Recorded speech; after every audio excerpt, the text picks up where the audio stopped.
Hey everybody, it's RJ, your host, and welcome to Hash It Out. The Safe Banking Act passed the U.S. House this week, but we have been here before. The bill has passed the House 4 times in the past, but has died every time it reached the Senate. So, what's different this time? In this episode, I'll be talking to Steven Hawkins about the prospects of the Safe Banking Act under a new presidential administration and new leadership in the U.S. Congress. We'll also talk about hopes for a federal cannabis legalization bill to be presented this year and more. Without further ado, let's hash it out. My guest today is the president and CEO of the newly launched United States Cannabis Council and the executive director of the Marijuana Policy Project. Welcome to the show, Steven Hawkins. How's it going, man? Thank you so much for joining me today. RJ, good to be with you. And it's a great day. Yes, it is a great day. It's a great day. Every day is a great day. Absolutely. That's what my dad used to always say. Yeah. Now, let's just jump right into it. I mentioned that you are the president and CEO of the newly launched USCC, which is a diverse collection of organizations and businesses and advocates that are working to create an equitable and safe cannabis market. So just tell me a little more about how and when the organization started and a little more of the specifics of the work that you do. Right. So the U.S. Cannabis Council started on February 8th, right? So we're new. But the idea behind it was to really bring together some of the leading companies in the space, as well as advocacy organizations like the Marijuana Policy Project, and also some of the trade groups. Because, RJ, we really see this as this incredible opportunity in this Congress to actually see cannabis reform, substantial reform. And I know we'll get into that. So we wanted to bring together a lot of the energy, be able to speak as one voice, show some collective power, and we've hit the ground running. We've had 90 different conversations now with members of Congress. We are planning on how we're going to, stay on top of all of the moving pieces in our Congress now. So lot on the plate, lot that we're taking on. But the whole purpose is to make sure that we see some real changes for the cannabis industry, for consumers coming out of this Congress. And it always seems in the cannabis space in particular that it always does kind of boil down to community, which I think is great that you are bringing all of these, like you said, organizations, businesses, and individuals together to work to create this equitable space. The legalization waves have certainly continued to be a burgeoning topic, and so it's always important to keep that sense of community alive in the cannabis space. And you mentioned that there are a lot of moving parts that are particularly happening like lately, like just over the course of 2021 so far. There has been a lot of hype talk. There has been a lot of, proposals, a lot of actual change with states implementing their own legalization. Just this week, the House passed the Safe Banking Act, which would allow, of course, cannabis companies to utilize banking services, which would be great for them to not have to use cash all the time and be able to use legitimate financial services. Like I said, it was passed this week in the House. However, we have been here before, as the Safe Banking Act has passed the House 4 different times in the past, but has died in the Senate, which was previously controlled by a Republican majority. The bill is on the way to the Senate again, and many advocates are more hopeful this time around because now Democrats control the majority in the Senate. At the 2021 Sequire Cannabis Conference just recently, you said that you are expecting passage of the Safe Banking Act this year. So what sets this time apart in your mind, and what would the passage of a bill like this mean for cannabis companies and the broader industry? Right. So why I feel strongly, RJ, that we're going to see passage of the Safe Banking Act is that it has overwhelming bipartisan support, right? We have when it passed the House this week, over half of the Republicans in the House of Representatives supported it, right? Mhm. And it's going to have just as strong support in the Senate. And with leader Chuck Schumer in charge of the Senate, we predicted I will get to the floor at some point. And so, I'm feeling optimistic that this bill will pass. And here's what safe banking does, and then I know we can talk about comprehensive reform too. But what safe Mhm. banking does is it normalizes banking relationships for everybody in the cannabis business world. Um, and that means a heck of a lot to small business operators, to equity operators, minority and women owned dispensary owners, because now you'll have the opportunity to hopefully grow your business because bank services, including bank loans, will be made available to you. So this is hugely important and could be a game changer for a lot of smaller businesses in the space. Now, you mentioned that Senate Majority Leader Chuck Schumer has really been spearheading this legalization movement, and like you mentioned, this broader federal cannabis policy reform movement and discussion. Particularly ever since his home state of New York just recently implemented their own recreational cannabis legislation. In speaking about the Safe Banking Act passing the House, you said to Marijuana Business Daily that, quote, winning a cannabis license is only half the battle. So before I get to my next question, can you please just elaborate a little more on what you mean by that? Sure. So, when I talk to uh, folks who are operating businesses, again, a lot of people of color, equity applicants, you might get that license, but unless you have the money, right, to operationalize, to keep your lights on, to furnish, stock, your business, then you're gonna struggle, right, and you're not gonna be as successful as you could be, and you might be in a position where it just becomes too difficult, right? So what banking does, and like everything, right? We'll still have a fight to make sure that the banks do the right thing, but it creates the opportunity for bank loans to be made to small businesses to be able to take advantage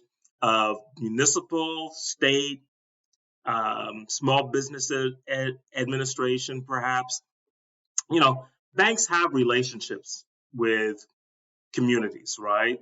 Um, RJ, I spent 5 years of my life as a senior executive at the NAACP. That's part of what I did. Mhm. My day job, right, was to Right. convince some of the leading banks in the country to make resources available to minority business owners. We want Yeah.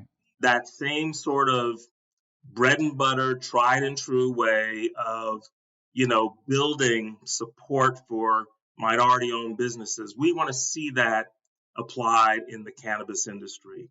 Right now, what Mm. exists is venture capital firms, private money, but with safe banking, we create that lane, right? We want to make it a 6-lane highway that makes it Right. possible for smaller business owners, minority and women owned business owners to be able to grow as this industry continues to grow. I mean, we're going to see $24 billion of revenue out, of growth in the cannabis Mhm. industry this year. And it's hugely important that equity operators be able to take maximum advantage of that growth. And that's going to come through the capacity to get money to operationalize from banks.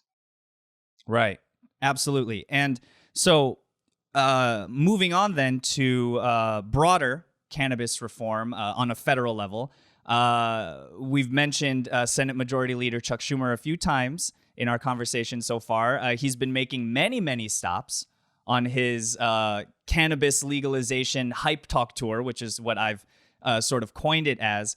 Every time he basically reiterates the same idea that a federal cannabis bill is coming soon. The headlines have eaten it up. His most recent stop on the hype talk tour was on the Senate floor on 420, where he said, quote, 420 is a very unofficial American holiday. In what I'm guessing is the first time 420 has ever been mentioned in official Senate statements, right? And then at the same time, there seems to be differences, I guess for lack of a better term, between the legislative and executive branches, with President Biden, publicly calling more for federal cannabis decriminalization and descheduling rather than full-on legalization. So all that being said, and not even mentioning, the controversy that happened recently with the White House staffers that were fired for past cannabis use. All that being said, how hopeful are you that we will actually see a federal cannabis legalization proposal this year? Just to see the proposal, just to see it presented. We're going to see that proposal. I know that we keep Leader Schumer keeps saying shortly, but look, RJ, here's the thing, and you just said two things that 10 years ago no one would have believed. First of all, the mention of 420 on the floor of the U.S. Senate. And the fact that it's seen as an unofficial holiday, right? right. Hey, he said it. He said it, right? Right? It wouldn't matter. But right. And look, the other thing is that we're talking about the leader of the U.S. Senate, pushing for a comprehensive bill that would end federal prohibition. We have moved so fast, and so the momentum is on our side, right? We've had 7 states in the last 5 months legalize cannabis fully, right? 4 on election day, 3 in as many weeks, right? In the last 3 weeks. We may get a 4th before these sessions are over. I mean, I'm keeping my eye on both Rhode Island and Connecticut. So, this is extraordinary, right? By the end of next year, we'll probably be half the states in the country will have fully legalized. We will see this proposal come forward. Then the work will be, can this Congress pass a comprehensive bill? It won't be, it's not a slam dunk, right? But they're looking at the polls, right? The latest Quinnipiac poll had it at the highest ever, at Americans at 69% supporting legalization. They're looking at this kind of momentum, as states, it's almost becoming a domino effect. So we are, it is clearly a matter of not if, but when, and that when is not a decade into the future, right? We will see a real push in this session of Congress for a comprehensive solution, right? Which would hopefully then mean that cannabis gets descheduled, that whatever level of federal, oversight there is explained, right? And then we'll be off to the races, and we will see the real emergence of not only the industry, but everything that is needed from a consumer perspective. So even when I think of safe banking, right, think of the consumer who either has to go use their local go to their local bank and get money, or go or their bank's ATM, or use the ATM in the dispensary. And the only person making money off of that is whoever's charging those ATM fees, right? Right. Um, but Yeah. it's hugely inconvenient, right? Um, and so, we are moving quickly towards a solution, I think. And I think we're going to Mm. see some people who've been quiet come forward, right? And become, people in support, because I think the views are certainly going to start to rapidly change, even in Congress. Um, Mm-hmm. uh, the last thing just to say, RJB, because you mentioned Biden, um, Sure. sure. I mean, I think that the comments coming from the press secretary on 420 Day were, what's a nice Washington word, ill-advised. There you go. Yeah, nice. That'll work. Yes, but one thing she did say, right, was, she reiterated where the president was, but she also said, look, um, you know, the bill has to get to us, right? You know, Mm. my sense, RJ, is that if we bring this president, who again, his brand is bipartisanship, right? So if we Right. bring a bill to him that has Republican and Democratic support for cannabis reform, how on earth is he not going to sign it, right? I mean, that is his. We have delivered exactly what he says, and in his view around bipartisanship also being where the public's at, you and Mm-hmm. I know that this issue, Republican support, the Republican electorate supports cannabis legalization, the Democratic electorate. We saw that on election day when South Dakota, ruby red South Dakota, Yeah. legalized cannabis. So, look, the support of the American people is there. The elected officials have to catch up, and hopefully, you know, over these next, over the rest of this session of Congress, we'll see that gap start to close.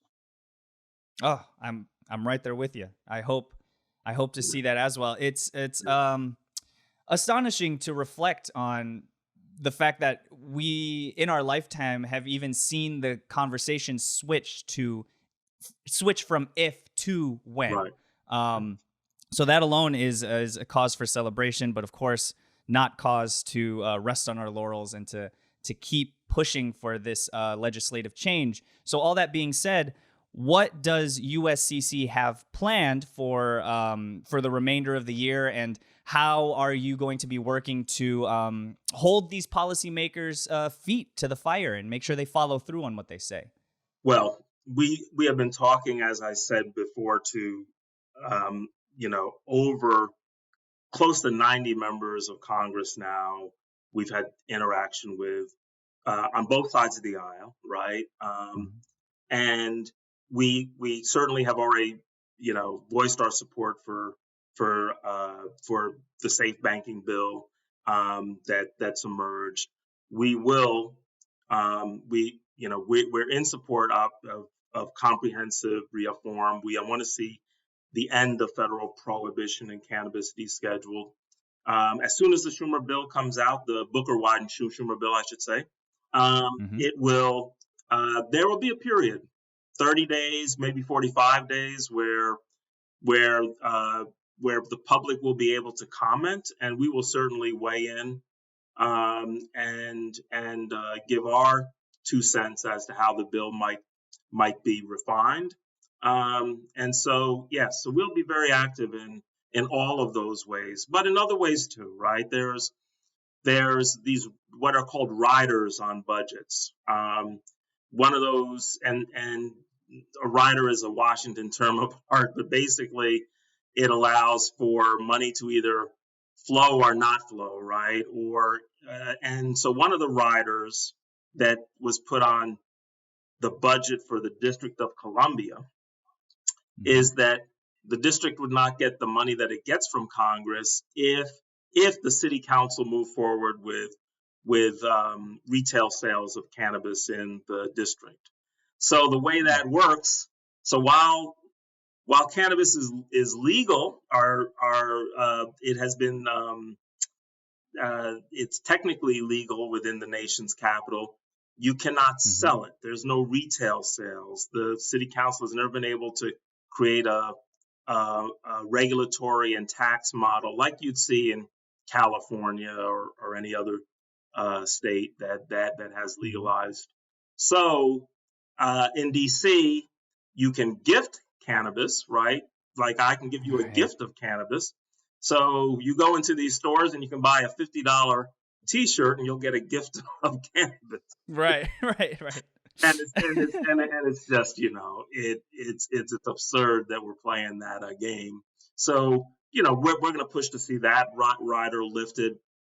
We want to create space also for medical doctors who work at the Veterans Administration to be able to prescribe cannabis for their patients, right? As long as it's legal in the states where that VA facility is, because those doctors are from that community, right? And we want to be able, if you're a patient at the VA, you should be able to take the advice from your medical team on your appropriate course of treatment. And if a doctor in the VA system in your state, if it's legalized, says that cannabis could help you in your treatment care, then that doctor should be able to make that prescription. So we'll be working on those fronts and others as they emerge. Well, we will certainly be keeping an eye on all of those developments. Steve, thank you so much for joining me today. I really, really appreciate your time and all of your perspective about, again, all of the moving parts happening right now. It's all very, very exciting. But sometimes it can be hard to keep track of. So thank you so much for coming on and hashing it out with me and offering a little clarification. Please keep up all of the good work at USCC. Again, we will be keeping an eye on all the work that you're doing. And hopefully the next time we rehash it out, we can talk about how the bill passed and what it was like before. And, we're building a hopeful future for sure. All right. I like that, RJ. Right on. Steven Hawkins, thank you so much for joining me again. Please continue to be well and stay safe.